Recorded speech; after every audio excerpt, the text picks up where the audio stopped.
The town got its name in 1741 from the Reverend Samuel Dunlop. He had been given several hundred acres in the hope that he would start a settlement of his congregants. Challenged to come up with a name for this verdant village in New York's Mohawk Valley, Dunlop said, "The cherries are above us and the valley is below. Let's call it Cherry Valley." On October 12, 1783, just 1 month after the Treaty of Paris signaled the end of the American Revolution, Cherry Valley was honored by a visit from General George Washington. He sat with the villagers well into the night, listening to stories of the town's recent tumultuous events. Washington, of course, would go on to become the young nation's first president, making it all the more tragic that no souvenir remains of his visit. This is largely true of the visit of another important politician, Martin Van Buren, who actually was president by the time he stopped by the village in 1839. Van Buren was born in the Hudson Valley town of Kinderhook. His father ran a tavern there, thus giving the boy some familiarity with that kind of establishment. But his first love was the law. He was admitted to the bar in 1803 when he was 21 and made enough of a name for himself to win election to the New York State Senate in 1812. Meanwhile, Cherry Valley continued to grow and prosper. Commerce in the area was a slow and tedious affair hampered by forbidding paths and dangerous waterways, but when turnpikes were constructed in the area to speed trade and travel, Cherry Valley became a popular stopping place. By 1815, there were over a dozen taverns in the town to serve the thirsty travelers. One of those village stopping places was the Story Tavern, one of the few that still survives. Its original portion was built as the 1800s approached. The front part was added by a local brewer, John Story, in 1812. As well as being a busy turnpike stop, it was the site of lodge meetings, court proceedings, and performances by traveling entertainers. Even with so much competition from the other watering holes in town, it was the natural stopping place for the visiting president. Van Buren's Meet the Constituents tour of upstate New York took place in September 1839, and it was part of his campaign to return himself to political favor. 2 years earlier, just as he stepped into the White House, the nation's economy took a nosedive. The Panic of 1837 would hang over the country for the next 7 years and was one of several topics that came up during the presidential election of 1840.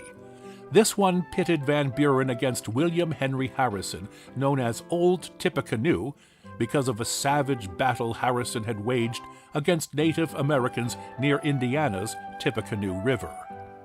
Harrison's supporters tried to paint Van Buren as a vain fellow too caught up in his own pursuit of comfort to fix the economic depression, and they did this in cartoons and pamphlets and, especially, songs like this one. You can't make a song to Van Buren because his long name will not do. There's nothing about him alluring as there is about Tippecanoe. Little Matt was too tender a dandy to shoulder a musket or two. Where Harrison battled so handy as he did when at Tippecanoe.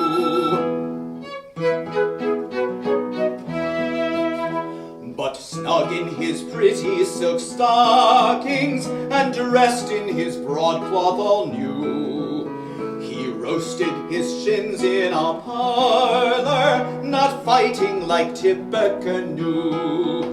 And now with his gold spoons and dishes, he lives like a king with his crew. He'll feast on the loaves and the fishes till we put in old Tippecanoe.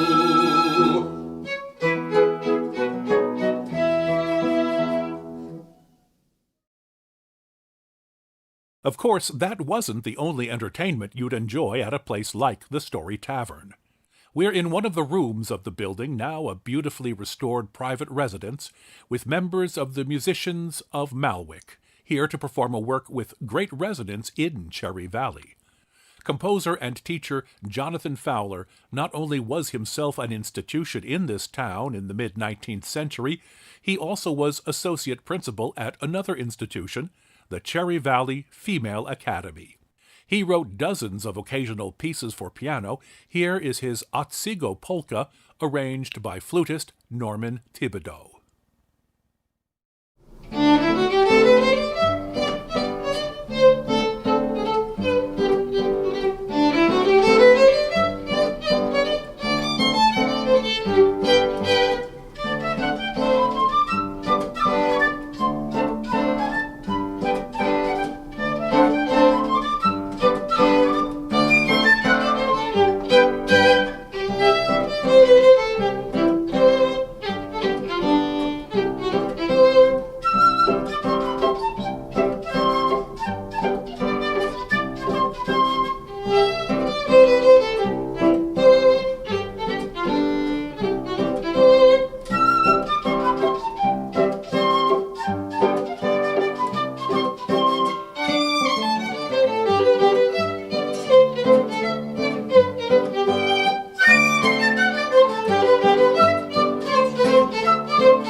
Music like that offers a wonderful time machine trip back to September 1839. Imagine the excitement that surrounded the impending visit by the nation's 8th president. We have an eyewitness account to help us set the scene, as remembered by Levantia White Cox, granddaughter of one of Cherry Valley's early settlers. She offered this reminiscence in 1898. I was a young girl, about 14 at the time. In the evening, there was a reception at the Old Story Tavern, and the people from the neighborhood all came to see him and were highly pleased. One man, perhaps a little overcome with something more potent than patriotism, called him Matty. It was what would be called in these times a grand ovation. Martin Van Buren enjoyed his food and the company of friends. We have no record of what he may have consumed while at the tavern, but it is reasonable to expect that the sitting president spent a moment or two on the seat of the tavern's convenience, an architectural artifact that was discovered by Barbara Hall and Gary Lozier soon after they bought the building in 2010. It had been abandoned for years, Hall told a reporter who covered her find, and she noted that the place was in a serious state of disrepair. The two outhouses that survived in the rear were in such bad shape that they had to be torn down, but she saved the seats. They're pine, she said, and in good condition. There's a lot of history in them. We finish our tribute then to Martin Van Buren's legacy at Cherry Valley's Story Tavern with verses specially written to the tune of that old campaign song.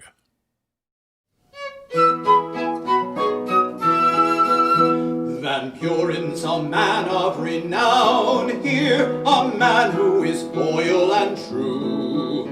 The president came to our town here to meet an admiring crew.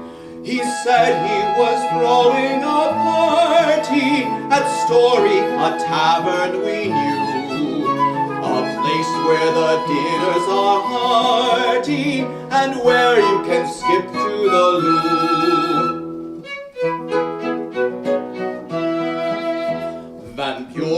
was fond of his dinner, along with a tankard of brew. Where other men long to be thinner, he'd pop off a button or two. You'll find when that dinner's behind you, you've still one more errand to do. As your body will gently remind you, it's time to go skip to the loo.